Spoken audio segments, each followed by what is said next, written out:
Begitu dilihat sekali lagi dari lubang kunci itu, Wawan ini bisa ngelihat ada makhluk yang berdiri persis di depan bosnya, dan posisinya itu jongkok. Makhluk ini nggak tahu apa, karena Wawan hanya bisa ngelihat kakinya. Dan dari atas itu, Wawan ini bisa ngelihat ada yang netes.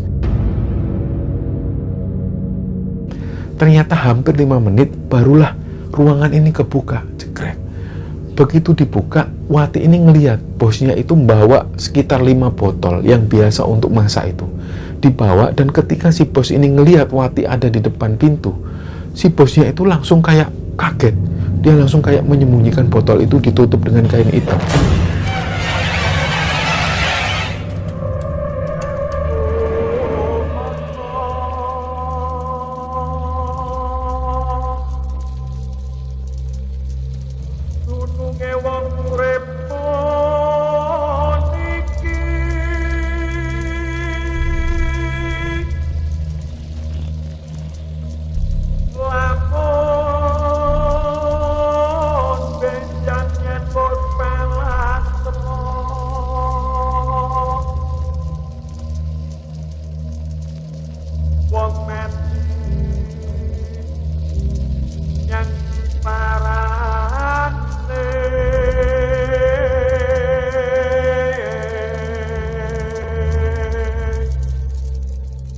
Bismillahirrahmanirrahim. Assalamualaikum warahmatullahi wabarakatuh. Sobat Kembara Sunyi dimanapun berada, pada kesempatan kali ini kami akan bercerita tentang sebuah kisah yang dikirim oleh Wawan dari Madiun, Jawa Timur. Sebelum kita masuk ke ceritanya, untuk teman-teman yang nonton tayangan ini dan belum subscribe, jangan lupa untuk subscribe lebih dulu agar channel Kembara Sunyi ini lebih berkembang lagi dan kami lebih bersemangat lagi dalam membuat konten-konten terbaru di Kembara Sunyi. Dan untuk teman-teman yang telah mendukung kami sejauh ini, kami mengucapkan terima kasih banyak. Semoga amal kebaikan teman-teman dibalas kebaikan berlipat oleh Allah Subhanahu wa Ta'ala.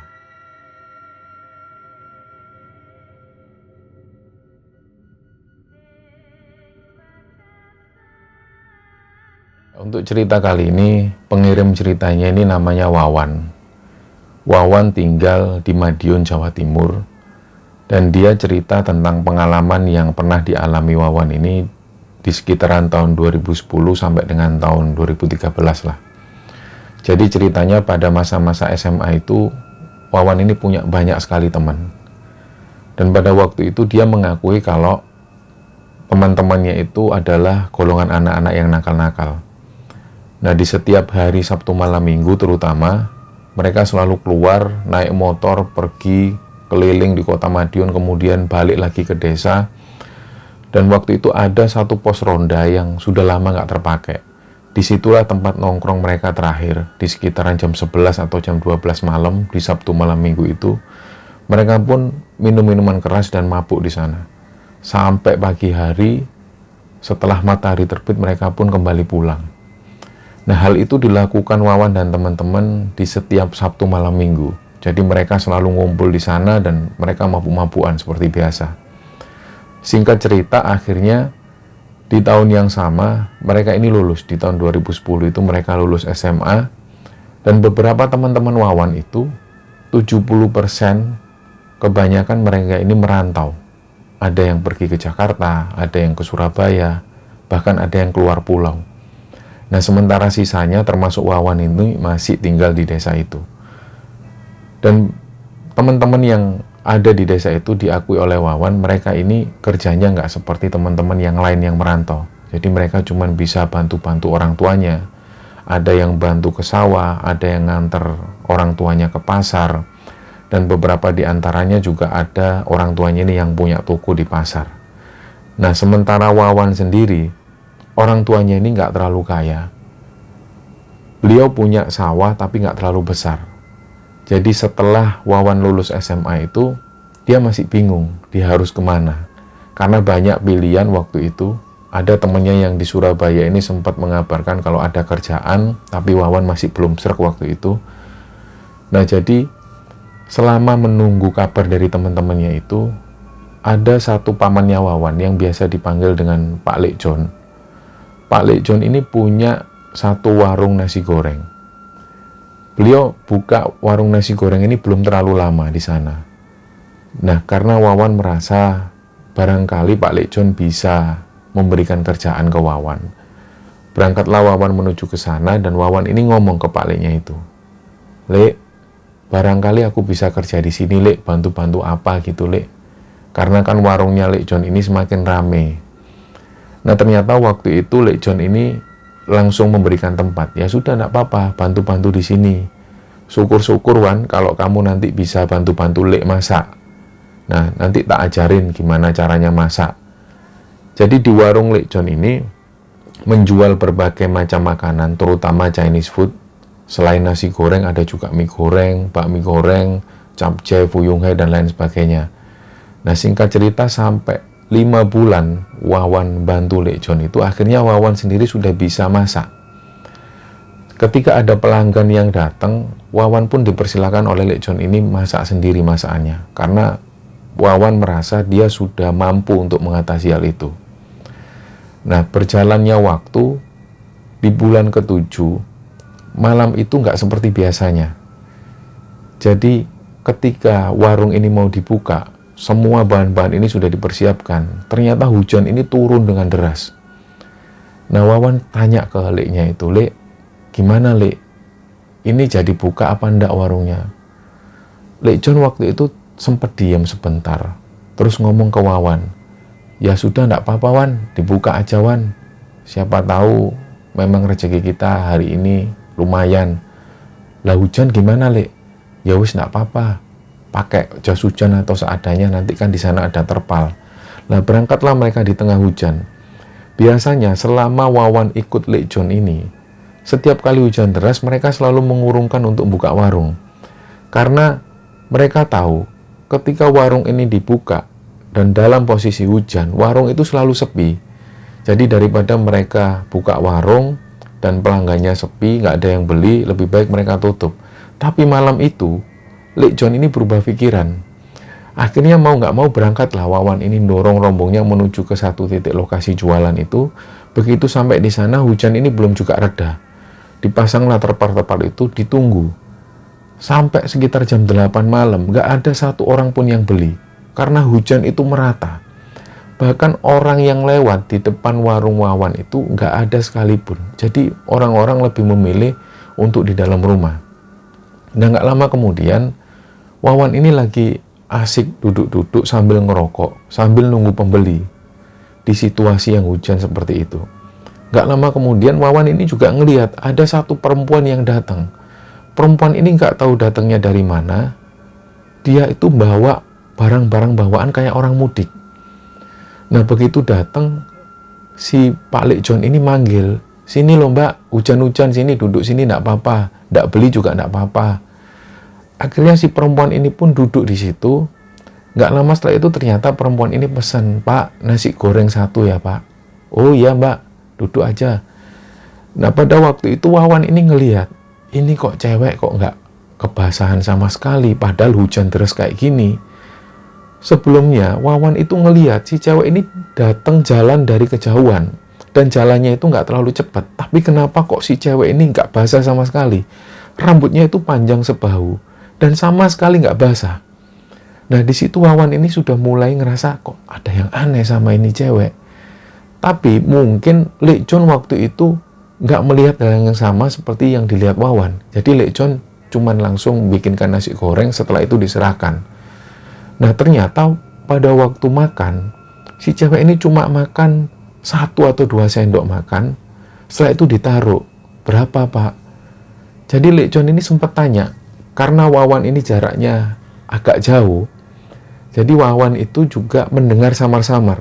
Karena di samping itu juga tertutup hujan yang deras suaranya. Jadi Wawan cuma bisa ngelihat dari kejauhan. Nah, Lek John bilang, "Loh kok nggak dihabisin mbak nasi gorengnya?" "Iya Pak, sudah kenyang." "Oh ya sudah, 10.000 aja mbak." Tanya lagi Lek John ini, "Mbaknya ini mau kemana?" "Saya mau pulang Pak." "Oh, pulang kemana mbak?" "Ke Jogja Pak." "Loh, kan bisnya nggak lewat sini mbak, masih harus jalan lagi ke jalan raya depan sana." "Iya Pak, saya mau pulang, memang saya mau jalan ke sana." "Oh ya sudah, hujan-hujan gini mbak, kok nggak bawa payung, nggak bawa apa-apa?" Nah, waktu itu si cewek ini diem aja. Nah, tanpa terlalu banyak tanya, akhirnya Lek John ini diem. Dan begitu si cewek ini berkemas-kemas, barang bawaan itu dibawa semua. Jadi persis kayak orang mudik. Nah, Wawan itu nggak seberapa dengar apa yang dibicarakan Lek John sama si perempuan ini. Begitu si perempuan ini berdiri dari tempat duduknya, si perempuan ini kayak ngomong sesuatu ke Lek John. Jadi Wawan itu nggak seberapa dengar. Setelah itu perempuan ini pun jalan. Jadi menembus hujan yang deras itu, dia jalan sendirian sambil bawa barang bawaannya itu. Setelah itu dia pun menjauh dari pandangan, barulah Wawan ini tanya ke Lek John. Lek John, terakhir tadi dia ngomong apa? Oh, anuan, mau pulang ke Jogja. Lah, Lek John ini sambil beres-beres. Loh, mau kemana Lek? Tutup Wan. Sudah, itu tadi yang terakhir. Tutup aja, ayo bantuin Lek. Lah Wawan ini masih curiga, loh kenapa kok tutup Lek? Kan belum habis ini. Ya sudah, tutup aja Wan. Apes Wan. Loh kenapa toh Lek? Barulah Lek John ini nggak ngomong apa-apa dan Wawan ini langsung beres-beresin itu. Setelah sampai di rumah Lek John, barulah Lek John cerita. Jadi ternyata si cewek itu tadi bilang, ketika ditanya sama Lek John, mau pulang kemana Mbak? Apa mau diantar sama ponaanku ini? Ternyata si cewek ini bilang, enggak Pak, saya itu loh Pak yang kecelakaan di sana. Nah di situ Lek John ini langsung kaget merinding. Karena Lek John tahu sebelum Lek John ini buka warung di sana, 2 tahun sebelumnya memang ada kecelakaan di tempat yang ditunjuk oleh si perempuan ini. Nah begitu Lek John itu merinding, langsung Lek John nggak ngomong apa-apa dan si perempuan ini pun pergi. Begitu mengetahui bahwa si cewek ini ngomong seperti itu, langsung Lek John cepet-cepetan nutup warungnya. Lah karena Wawan waktu itu nggak seberapa denger, dan ketika tahu ceritanya bahwa si perempuan ini ngomong seperti itu ke Lek John, Wawan itu juga ikut-ikutan merinding. Karena Wawan inget betul sosok perempuan ini seperti apa. Wajahnya cantik, rambutnya panjang, dan gak ada yang mencurigakan sama sekali. Gak ada tanda-tanda kalau dia ini makhluk halus atau semacamnya, seperti kayak manusia biasa. Cuman yang membuat Wawan ini curiga dari awal, Wawan juga cerita ke Lek John itu bahwa si perempuan ini sama sekali gak basah. Rambutnya gak basah, bajunya gak basah, bahkan barang-barang bawaannya itu juga gak basah. Dan ternyata Lek John itu gak sadar tentang itu. Barulah ketika Wawan cerita bahwa perempuan ini ketika datang ke warungmu Lek John, dia ini nggak basah sama sekali, rambutnya nggak basah, bajunya nggak basah. Baru Lek John ini langsung iya Yowan, aku nggak merhatiin itu. Nah dengan kejadian itu akhirnya untuk pertama kalinya mereka ini didatengin hal yang aneh di warung itu. Nah singkat cerita setelah kejadian itu warung ini masih dibuka seperti biasa dan Wawan masih bantu-bantu Lek John di sana. Sampai 1 tahun lebih Wawan bantu-bantu Lek John, dia bantu-bantu masak di sana. Wawan dapat kabar dari temennya yang ada di Surabaya. Jadi ada sahabat Wawan ini yang namanya Arif, yang setelah lulus SMA, si Arif ini langsung merantau ke Surabaya. Dia kerja di berbagai macam tempat. Dia pindah-pindah sampai terakhir ketika si Arif ini telepon Wawan. Si Arif mengabarkan kalau dia posisinya kerja di sebuah restoran yang ada di Surabaya. Dan waktu itu Arif ini mengabarkan ke Wawan ada posisi kosong di bagian koki. Nah karena sebelum-sebelumnya Wawan dan Arif dan juga teman-teman yang lain ini saling kontak satu sama lain. Jadi teman-teman Wawan itu tahu bahwa Wawan itu akhir-akhir ini dia membantu Lek John untuk masak-masak di warungnya. Jadi teman-temannya tahu kalau Arif ini sekarang sudah bisa masak. Dan ketika ada lowongan koki masak di restoran yang ditempatin Arif itu, Arif ini ngabarkan ke Wawan. Nah setelah dapat kabar itu akhirnya Wawan ini ngobrol ke orang tuanya. Dia berencana mau merantau ke Surabaya. Jadi orang tuanya pun menyetujui dan dia pun pamit ke Lek John itu. Dia pamit, Lek John juga ikut seneng. Karena gimana pun juga Lek John ini juga ngajari Wawan masak dan akhirnya Wawan bisa masak. Nah, berangkatlah Wawan menuju ke Surabaya. Sebelumnya dia sudah janjian sama si Arif. Dia ketemu di satu taman. Di Surabaya itu ada satu taman yang namanya Taman Bungkul. Mereka janjian ketemu di sana. Nah, karena Arif ini kerjanya sampai jam 9 atau jam 10 malam, mereka janjian di sana. Nah, ketika Wawan sampai di Surabaya, dia pun langsung menuju ke Taman Bungkul itu. Nah, begitu sampai di Taman Bungkul, ternyata masih jam 8 malam. Nah, Wawan pun jalan-jalan di sekitar area Taman Bungkul itu sambil menikmati situasi yang ada di Surabaya. Nggak terasa sampai jam setengah 10 malam, ditunggu-tunggu Arif ini nggak juga datang. Dicobalah ditelepon, ternyata nggak diangkat sama Arif. Waktu itu si Wawan berpikiran mungkin masih kerja. Ya sudahlah, nanti aja ditunggu. Jam 10 malam, Arif ini belum juga ngabari. Nah, karena Wawan ini juga nggak tahu dia harus kemana, Arif ini kerja di restoran mana, dia nggak tahu. Arif nggak ngomong sebelumnya. Jadi, Wawan hanya bisa nunggu di Taman Bungkul itu. Ditunggu sekali lagi sampai jam 11 dan sampai jam 12 malam, akhirnya si Arif nggak juga bisa ditelepon. Dan pada saat itu Wawan ini sudah mulai ngantuk, karena perjalanan dari Madiun ke Surabaya, kondisi Wawan itu sudah mulai capek. Dia mulai nggak bisa lagi menahan rasa kantuk, dan akhirnya dia coba jalan-jalan lagi. Ternyata di belakang Taman Bungkul itu ada makam Sunan Bungkul. Nah, dia pun masuk, karena ngelihat kok banyak orang yang masuk ziarah, meskipun waktu itu malam hari. Si Wawan pun masuk. Ternyata begitu masuk ke dalam, di samping makam itu ada musola kecil. Jadi biasanya dibuat orang-orang untuk sholat. Nah, tempat sholat ini nggak ada penghalang sama sekali. Yang sampingnya adalah makam-makam. Nah, di situ Wawan ini ngelihat ada beberapa orang yang sudah tidur di sana. Nah, karena Wawan ini tanpa pikir panjang, dia pun langsung memutuskan untuk tidur. Dia tidur di samping orang-orang itu. Nah, pada waktu si Wawan tidur di sana, tiba-tiba tengah malam, nggak tahu jam berapa, dia itu dibangunkan oleh sosok yang orang ini tinggi besar. Dia itu ditepuk-tepuk pahanya. Hei, ngalih. Awalnya Wawan ini berpikir ini adalah marbot masjid. Begitu Wawan buka mata, dilihat, loh, ini orang kok tinggi banget. Orangnya itu tinggi sampai hampir menyentuh atap. Saking tingginya orang itu, Wawan ini sampai ngelongok ke atas. Nah, disitulah Wawan itu ngelihat ini manusia apa bukan, karena dia baru bangun tidur dan kondisi capek. Dia langsung ketakutan dan dia langsung lari ngambil sandalnya keluar.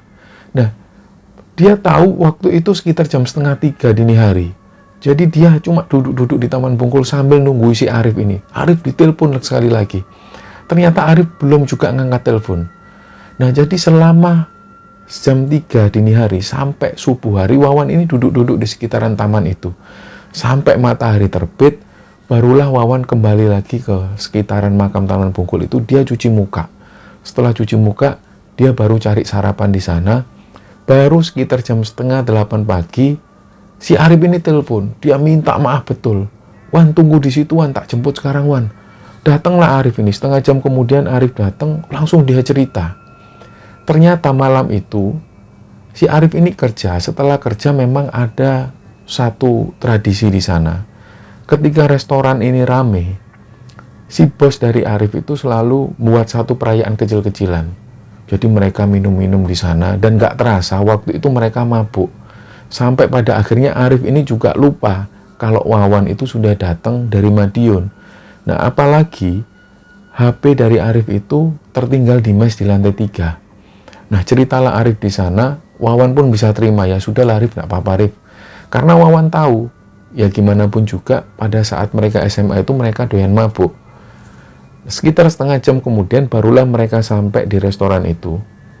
Restoran ini terdiri dari 3 lantai. Nah, begitu masuk, di lantai pertama itu banyak sekali meja-meja untuk makan. Dan di lantai 2 juga seperti itu. Sedangkan di lantai 3, ada beberapa ruangan yang difungsikan untuk mes karyawan. Jadi ada 5-7 orang yang tidur di sana, hanya menggunakan alas spon. Jadi waktu Arif ngajak Wawan naik ke lantai 3, dikenalkanlah ke teman-temannya itu. Nah, sampai kemudian jam 10 pagi, si bosnya ini datang. Langsung Wawan menemui bosnya, dia ngobrol di satu ruangan. Nah, ruangan ini ada di lantai 2. Di lantai 2 itu ada 2 ruangan. Yang pertama ruangan si bos, dan ruangan satunya lagi nggak tahu ruangan apa. Karena si Arif sendiri nggak pernah cerita. Bahkan belakangan sampai si Wawan kerja di sana, Wawan ini nggak tahu ruangan itu untuk apa. Nah, begitu si Wawan ini masuk ke ruangan bosnya, dia pun ditanya-tanya pernah kerja di mana, Wawan pun jujur, dia cuma hanya bantu pamannya di sana bikin masakan-masakan. Nah, ketika ditanya oleh bosnya itu bisa masak apa aja, Wawan pun menjelaskan nasi goreng dan lain-lain dia bisa. Nah, karena restoran ini menu masaknya hanya seputar itu, jadi tanpa pikir panjang bosnya langsung ngetes si Wawan ini untuk masak. Mereka pun turun ke bawah ke dapur, langsunglah Wawan ini disuruh mulai memasak nasi goreng dan satu lagi capcay. Disaksikan bosnya si Arif dan juga teman-temannya Arif yang lain. Begitu Wawan masak, selesai masak, bosnya ini langsung ngicipi masakan dari Wawan. Dan langsung bosnya suka. Setelah itu si bos ini bilang, "Oke Wan, mulai besok kamu langsung kerja ya. Hari ini kamu istirahat dulu nggak apa-apa. Besok mulai kerja, kalau ada hal yang kamu nggak tahu, kamu tanya ke teman-teman. Si Arif juga bisa." Si bosnya bilang seperti itu. Nah, selain itu, si bos ini menjelaskan satu hal yang menurut Wawan itu aneh. Jadi bosnya ini menjelaskan, "Masakanmu sudah enak Wan, tapi di sini ini kami punya racikan sendiri." Nah, racikan ini namanya, biasanya anak-anak ini nyebutnya guyonannya obat kuat Wan. Apa itu Pak? Nah, bosnya ini nunjuk satu botol. Ada botol dengan ukuran yang lumayan besar. Warnanya itu keruh. Si koki-koki yang masak di situ, setelah masak selalu menambahkan cairan tersebut untuk dicampurkan di makanan. Lah, mereka ini tahunya bahwa botol yang berisi air keruh itu adalah ramuan-ramuan dari si bosnya itu. Mereka nggak tahu itu apa dan mereka cuma mematuhi perintah dari bosnya. Dan orang-orang di sana, pekerja-pekerja di sana ini sudah tahu bahwa itu memang racikan dari si bos yang harus dicampurkan ke masakan dan takarannya harus 1 sendok teh. Nggak boleh lebih dan nggak boleh kurang. Nah, ketika pertama kali tahu hal itu, Wawan ini juga agak bertanya-tanya, ini cairan apa? Ya, tapi karena perintah bosnya seperti itu, dan apalagi semua yang ada di sana ini sudah tahu, memaklumi hal itu, akhirnya Wawan juga nurut. Dicampurkanlah nasi goreng itu. Ternyata begitu dirasakan lagi oleh Wawan, nasi goreng ini nggak berubah sama sekali, tetap seperti biasa. Nah, akhirnya singkat cerita, Wawan pun mulai kerja di sana. Keesokan harinya dia mulai masak di situ. Dan nggak terasa, pada saat itu Wawan sudah 2 minggu di sana, dia mulai kerasan. Nah, setelah hampir 1 bulan Wawan kerja di sana, Wawan pun kerasan. Dan ada kebiasaan di sana, setiap hari Senin itu, restoran ini tutupnya nggak terlalu malam. Sekitar jam 7 malam sudah ditutup. Karena mereka merasa di hari Senin itu, pelanggan ini agak sepi. Dan itu dimanfaatkan oleh si bosnya itu untuk anak-anak ini dibebaskan. Mereka dikasih biaya untuk sewa lapangan futsal.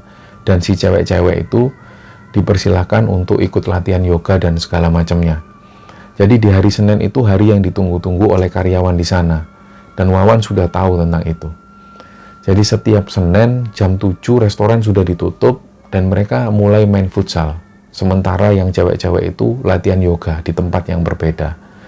Nah, sampai satu ketika 2 bulan berjalan, Wawan ini kenal dengan satu karyawan yang ada di sana. Sama-sama kerja di sana dan posisinya sebagai waitress. Kita sebut namanya Wati. Nah, singkat cerita, setelah menjalin hubungan selama 8 bulan dengan si Wati ini, akhirnya Wawan pun memutuskan untuk menikah. Nah, ada peraturan di sana bahwa kalau ada sesama karyawan yang menikah, maka salah satu harus keluar. Dan memang waktu itu setelah menikah, Wawan berencana supaya istrinya ini di rumah aja dan nggak kerja. Nah, dari situlah setelah Wawan ini nikah, si bosnya Wawan itu selalu menaruh perhatian ke Wawan. Jadi pada waktu itu, Wawan ini ditanya, "Wan, kamu sekarang ini tinggal di mana?" "Oh, saya ngekos Pak, deket sini." "Wan, daripada kamu ngekos, Bapak ini punya satu rumah. Kamu uruslah di sana. Kamu bersihkan aja nggak apa-apa. Nanti masalah listrik, air, sudah nggak apa-apa, biar Bapak aja yang ngatur. Rumah itu kalau nggak ada yang nempati, nanti kotornya itu cepet Wan. Kalau ada yang penghuni di sana kan enak. Kalau ada kotor dikit dibersihin, itu aja kok." Nah, Wawan pun langsung ngomong ke istrinya. Ternyata istrinya pun mau. Dan pada waktu itu istrinya ini sudah hamil. Nah, setelah itu langsunglah tanpa pikir panjang, Wawan langsung menempati rumah tersebut. Ternyata begitu sampai di sana, Wawan ini kan sudah diserahi kunci oleh bosnya. Bosnya waktu itu nggak ikut ke sana. Dan Wawan ini benar-benar kaget, ternyata rumah ini ukurannya besar sekali dengan bangunan yang lama. Di samping-sampingnya itu juga banyak sekali rumah-rumah besar dengan bangunan yang lama. Gak jauh dari sana juga ada kafe yang dikonsep dengan bangunan lama itu. Nah, Wawan pun kaget, dia masuk ada halaman yang besar sekali. Begitu masuk ruang tamunya juga besar dan kamarnya ini ada lebih dari 4. Ada satu kamar yang dikhususkan untuk barang-barang di sana. Jadi ketika pertama kali datang, Wawan dan istrinya ini juga bingung. Ini tempat kok besar banget sih mas? Ini nyapunya gimana? Bersihnya gimana?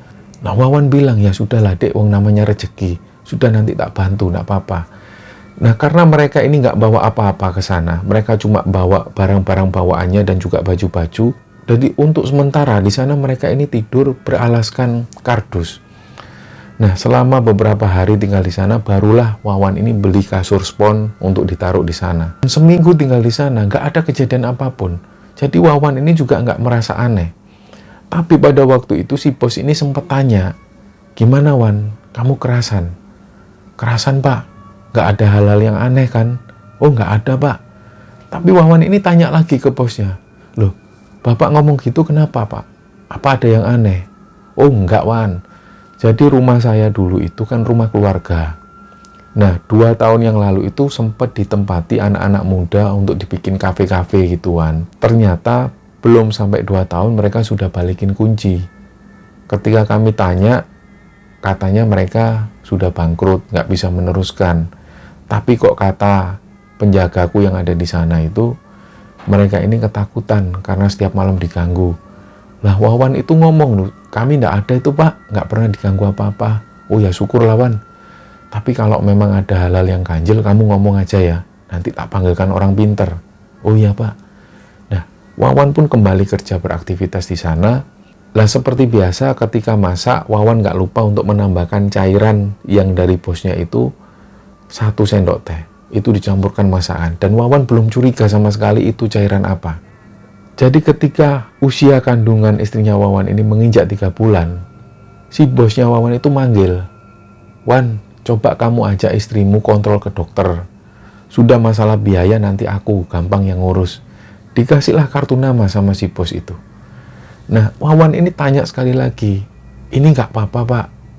Nggak apa-apa, sudah kamu ajak. Alamatnya nggak jauh kok dari tempat tinggalmu itu.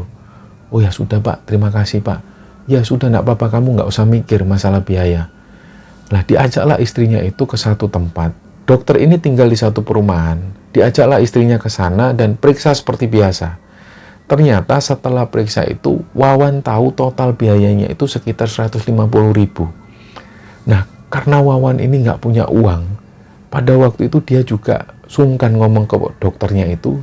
Akhirnya dia bingung, dok, ini saya disuruh bos saya katanya sudah dibayar. Loh, sampean ini karyawannya siapa? Oh, saya karyawannya Pak James. Oh, maaf. Sampean itu Mas Wawan toh? Kata dokternya seperti itu. Iya dok. Oh lah, sampean nggak bilang dari awal. Iya, memang sudah, nanti urusannya Pak James. Ya sudah dok, terima kasih dok. Nah, setelah pertemuan itu akhirnya beberapa minggu sekali Wawan sering menuju ke dokter itu karena harus kontrol ke sana. Dan setiap kali kontrol, ini selalu biayanya sekitar 150.000 sampai 200.000, yang menurut Wawan waktu itu adalah biaya yang besar. Tapi karena semua ditanggung oleh Pak James bosnya itu, dia pun seneng. Jadi Wawan ini semakin semangat kerja. Nah sampai satu malam, waktu itu seperti biasa hari Senin, teman-teman ini sudah mulai nutup toko dan mereka bersiap-siap menuju ke lapangan futsal. Nah permainan ini belum berjalan lama, belum sampai 10 menit, Wawan itu ngerasa badannya ini sesek. Dia ngerasa di dadanya itu sesek dan dia bilang ke teman-teman, aku izin dulu, aku mau istirahat. Oh iya. Akhirnya Wawan pun duduk. Begitu Wawan ini duduk, dia ini nafasnya semakin sesek dan pandangannya itu mulai kabur. Yang ditakutkan Wawan waktu itu, dia ini takut kena serangan jantung. Tapi yang membuat Wawan aneh, begitu dadanya ini sesek dan pandangan matanya ini mulai kabur, dia itu ngelihat di depannya itu banyak sekali orang-orang ini yang lalu lalang. Jadi dia masih bisa ngelihat teman-temannya ini main futsal. Tapi di sisi lain, dia ngelihat banyak sekali orang yang lalu lalang dan wajahnya itu hancur semua. Di situ Wawan ini karena bingung, posisi dadanya sesak dan pandangannya itu agak kabur, jadi dia nggak seberapa merhatikan, dia nggak seberapa fokus, tapi dia bisa ngelihat orang-orang ini wajahnya hancur semua. Disitulah Wawan langsung keluar, dia coba menenangkan diri sebentar. Nggak lama setelah itu, karena dadanya masih sesak, dia bilang ke teman-temannya, aku tak balik dulu aja ya. Balik kemana, Wan? Mau ke toko lagi, mau ke restoran. Lo ngapain? Aku ambil obatku dulu. Jadi Wawan ini punya obat khusus yang biasanya diminum ketika dia ini sesek. Jadi waktu itu dia lupa, selama dia nikah, obat ini sudah lama nggak dipakai. Dan obat ini nggak dijual di apotek karena dia beli hanya di toko-toko obat Cina. Waktu itu dia ingat karena sudah lama dia nggak pakai obat itu, selama dia nikah nggak pernah kambuh. Tapi karena waktu itu dia tiba-tiba sesek, dia harus balik lagi ke restoran, diambillah obat Cina ini. Begitu kembali ke sana, dia kaget. Loh, kok ada mobil si bos? Kok tumben bos ini ke sini? Biasanya bosnya itu nggak pernah ke sana. Tapi waktu itu kok ada mobil bosnya parkir di depan restoran. Nah, karena Wawan ini masih sesek, dia nggak pikir panjang. Udahlah, dia masuk lah.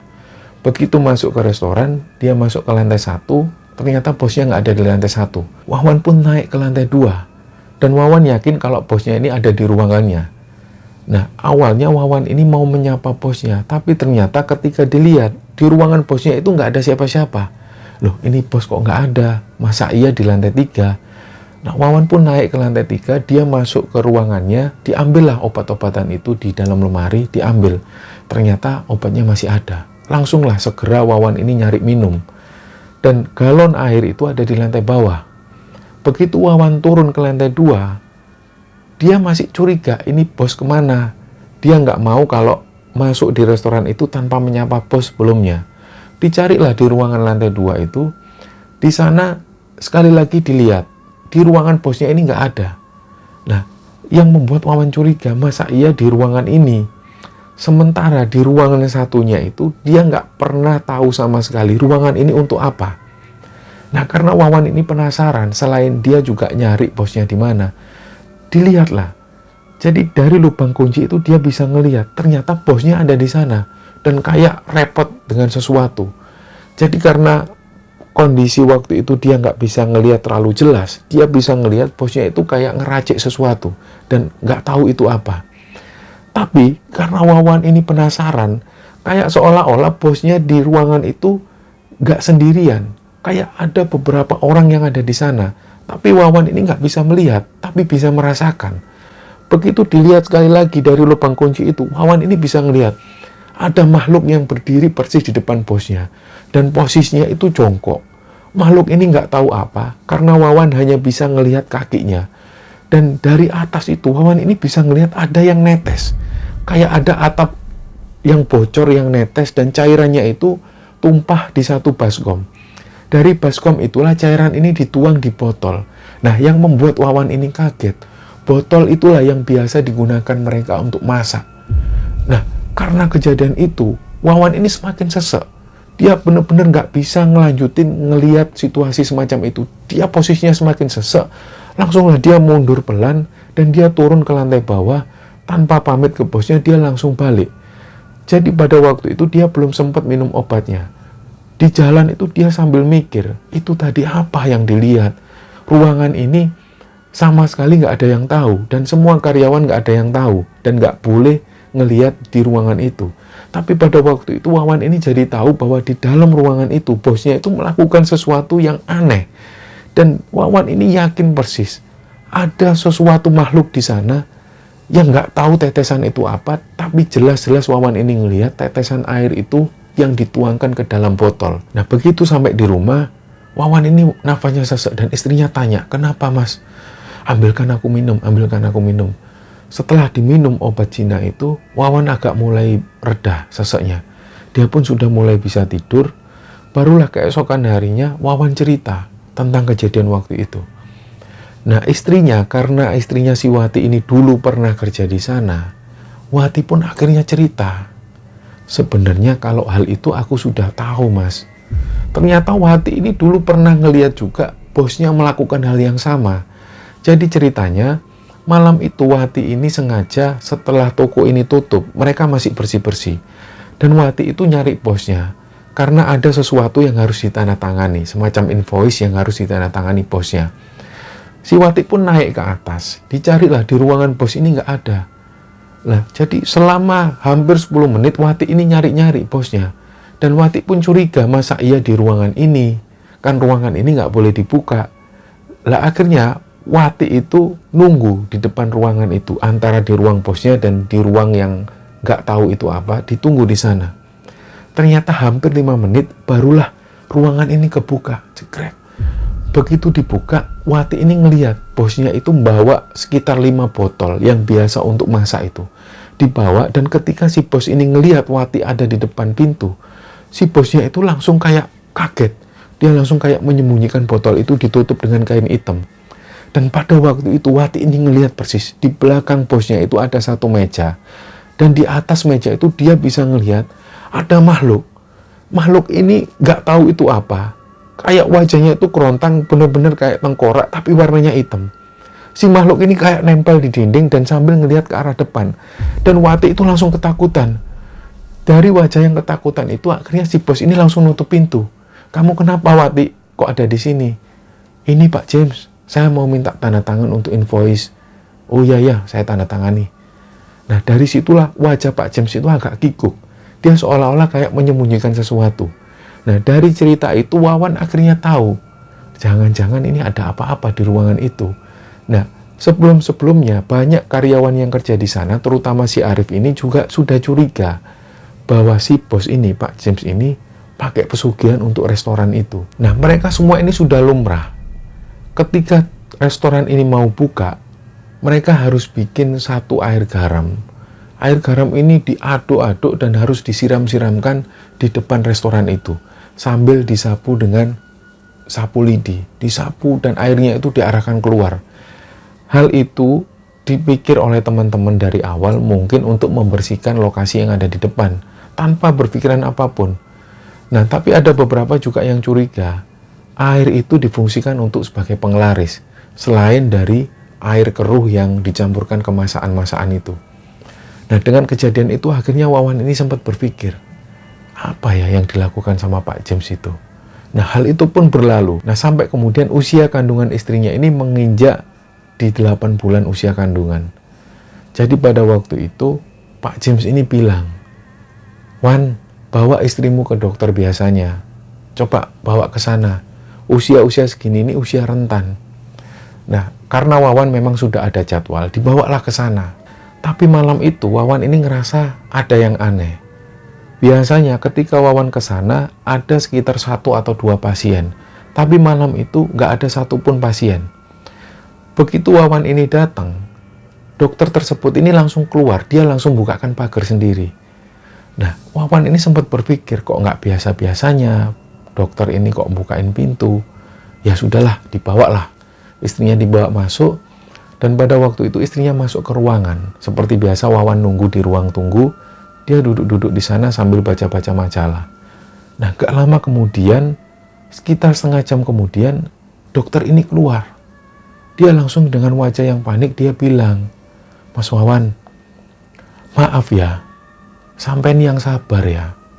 Loh kenapa dok? Ada apa dok istri saya? Gini loh mas, nanti saya jelaskan tapi sampean yang ikhlas dulu. Kenapa dok? Ada apa dok? Di situ Wawan ini sudah mulai sesek. Akhirnya di dokter ini menjelaskan. Tiba-tiba janin yang ada dalam kandungan istri sampean itu jantungnya berhenti mas. Janin ini sudah meninggal dalam kandungan mas. Nah, di situ Wawan langsung lemas. Terus gimana kondisi istri saya dok? Istri sampean masih istirahat di sana. Nah, setelah 10 menit kemudian Wawan pun masuk ke ruangan. Di situ istrinya ini matanya sembab.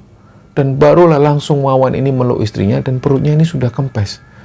Dia tanya, dok, ini janin anak saya di mana? Itu mas saya sudah siapkan. Nah, setelah ngelihat jenazah anaknya itu, Wawan ini nangis. Jadi dia tuh nggak sanggup ngelihat janin yang meninggal itu. Hal yang dinanti-nanti oleh mereka berdua, kelahiran anaknya sendiri, ternyata anaknya ini mengalami gagal jantung dan meninggal dalam kandungan. Dibawalah pulang, dia kabari keluarganya di Madiun, dan keluarga di sana itu bersedih. Ada keinginan dari orang tua Wawan ini untuk memakamkan janin anaknya itu di Madiun. Tapi karena Wawan sudah nggak ambil pusing, udahlah Bu, dimakamkan di sini aja seadanya. Nah, setelah proses pemakaman itu, akhirnya Wawan dan istrinya itu sering diem. Mereka itu sering merenung, mereka itu sering kayak berpikir, kok bisa kayak gini, kenapa kok terjadi di aku sama istriku. Padahal selama ini anakku ini baik-baik saja, sehat. Nah, nggak lama setelah itu Pak James ini datang ke rumah Wawan, dan di situ Pak James ini menyerahkan beberapa uang. Nah, Wawan pun mengucapkan terima kasih ke Pak James, dan Wawan diizinkan untuk nggak kerja lebih dulu. Karena kondisi psikologis dari Wawan itu benar-benar terguncang. Barulah 3 hari kemudian, Wawan baru sempat membuka amplopan dari Pak James. Begitu dibuka, ternyata uang itu isinya 2 juta rupiah. Nah, setelah kejadian itu, Wawan pun kembali kerja seperti biasa, tapi kondisinya nggak seperti biasanya. 1 bulan setelah kejadian itu, Wawan ini masih belum bisa menerima keadaannya. Istrinya pun hanya sering diam di rumah, dan kondisi rumah itu sering berantakan. Biasanya kondisi rumah itu selalu bersih, tapi setelah kejadian itu, rumah ini selalu berantakan dan selalu kotor. Wawan pun jadi orang yang malas-malasan, dia jadi pendiam. Nah, ternyata 1 bulan kemudian, dia dapat telepon dari ibunya yang ada di Madiun. Ibunya ini telepon dari awal, kayak dengan nada yang marah. Le, kowe mulai, ajaan bojomu mulai, wis ojo kerja nang kono maneh. Loh, ono opo Bu? Kenapa Bu? Ibu kok ngomong gitu kenapa? Wis, ibu gak rido kowe kerja nang kono. Kowe mulai pokoknya piye carane kowe mulai. Nah, Wawan ini masih belum paham ibunya ini kenapa, dan telepon itu langsung ditutup oleh ibunya. Dia coba telepon ibunya lagi, ternyata nggak diangkat, dan dia coba telepon Lek John. Begitu Lek John ngangkat telepon, Lek John baru menjelaskan, ternyata ketika kabar tentang meninggalnya anak Wawan dalam kandungan itu menyebar, dan waktu itu ibunya Wawan ini menghubungi 1 orang ustadz di sana. Dia cerita semuanya. Nah, ada 1 orang ustadz yang biasa dipanggil dengan panggilan Pak Dar. Pak Dar ini orangnya selalu terlibat di masjid. Tapi Pak Dar ini nggak mau dipanggil ustadz. Nah, pada waktu itu Pak Dar ini langsung menyimpulkan. Dia didatangi dalam mimpinya, kayak diberi petunjuk. Pak Dar itu merasa bahwa si bosnya inilah yang melakukan guna-guna selama ini. Bosnya inilah yang sengaja untuk menggugurkan kandungan dari istrinya Wawan dan digunakan untuk tumbal pesugihannya. Nah, karena waktu itu Pak Dar bilang ke ibunya Wawan hanya sebatas macam itu. Dia nggak mau menjelek-jelekkan orang, hanya sebatas persepsi dan analisa. Jadi Pak Dar menjelaskan pelan-pelan ke ibunya Wawan. Dia nggak mau hal itu menjadi fitnah. Jadi Pak Dar ini orangnya bijaksana sekali. Sebenarnya Pak Dar sendiri mampu melihat hal-hal semacam itu. Tapi Pak Dar menjaga betul. Dia nggak mau kalau pernyataan Pak Dar ini menjadi fitnah. Dia nggak mau bahwa pernyataan ini menjadi suudzon ke orang lain. Nah, kenapa ibunya Wawan waktu itu percaya dengan Pak Dar? Padahal itu hanya sekedar mimpi dan hanya sekedar petunjuk. Karena Pak Dar ini dipercaya oleh banyak orang sebagai orang yang paham. Jadi Pak Dar waktu itu ngomong ke ibunya Wawan, suruhlah Wawan ini pulang. Jangan lagi kerja di sana. Bosnya itu kayaknya mau niat jahat ke Wawan. Jadi Pak Dar cuma ngomong seperti itu. Tapi ibunya Wawan menyimpulkan banyak hal. Ibunya Wawan menyimpulkan bahwa si bosnya inilah biang keladinya. Nah, setelah dapat cerita dari Lek John, akhirnya Wawan pun langsung memutuskan, ya sudah, dia akhirnya pulang dengan istrinya, dia pamit ke bosnya. Waktu itu Pak James ini kaget ketika mendengar Wawan itu pamit. Sampai-sampai Pak James ini menawarkan 2 kali lipat gaji, tapi Wawan nggak mau. Wawan semakin curiga tentang itu. Nah, hari itu pun Wawan menyerahkan kunci rumah dan dia pun kembali ke Madiun. Begitu sampai di Madiun, Wawan pun cerita ke ibunya tentang apa yang dialami di sana. Dan Wawan juga cerita ada 1 cairan yang selama ini dicampurkan ke masakan-masakan di restoran bosnya itu. Nah, dari situlah orang-orang yang ada di sana ini semakin percaya, termasuk ibunya itu semakin percaya bahwa bosnya itulah, Pak James itulah yang selama ini memang niat jahat ke Wawan dan istrinya. Setelah Wawan ada di Madiun, gak lama setelah itu Wawan pun buka warungnya sendiri. Dia berjualan dengan istrinya. 3 bulan setelah itu, Wawan pun dapat berita bahagia bahwa istrinya hamil lagi. Dari situlah mulai dijaga betul kandungannya. Wawan pun mulai kerja dengan semangat lagi. Nah, sampai cerita ini diturunkan, Wawan masih tinggal di Madiun dan dia masih buka warung di sana bersama istrinya. Nah, cerita inilah yang dibagikan oleh Wawan kepada Kembara Sunyi. Cerita ini pernah terjadi di sekitaran tahun 2010 sampai 2013 di Surabaya. Semoga kisah ini bisa diambil hikmah dan bisa diambil pelajaran oleh teman-teman semua. Mohon maaf kalau ada salah-salah kata. Wassalamualaikum warahmatullahi wabarakatuh.